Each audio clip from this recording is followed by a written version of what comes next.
Alrighty, here we've got Red Vanilla 2 being played on Steam, courtesy of the developer and publisher. This is a pretty cool little game here, so we're going to do a survival run. So you have to survival through 33 memories. And there's a little bit of a narrative, which is kind of cool. But essentially, you're a ship and you have to just destroy these shapes while avoiding black cubes to try to kill you. Graphically speaking, the game looks pretty good. I like the CRT look to the game. Although after a while it can be hard on the eyes, I'm not gonna lie. I wish it was more. I wish there was a way to um, play a game in a less with no CRT filter. I think it would have been a better option. But there are no options with this game. You can't adjust resolution. You can't adjust any volume. You can't adjust anything.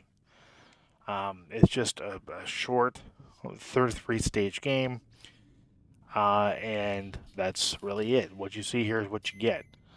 Um, Again, graphically, the game looks pretty good for what it is. Uh,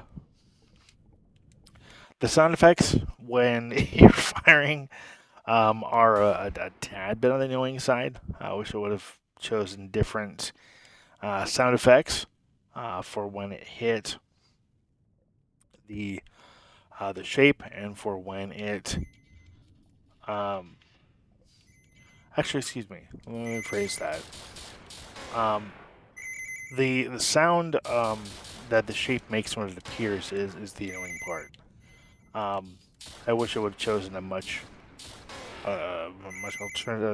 alternative sound effect to that. It just sounds kind of annoying.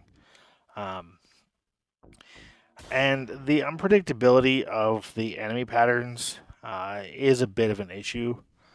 Um, it makes it really difficult to progress through the game much. Um, Outside of having a lot of trial and error. Um, like if you can adjust the sensitivity, I think it would go a long way. But again, you can't adjust anything.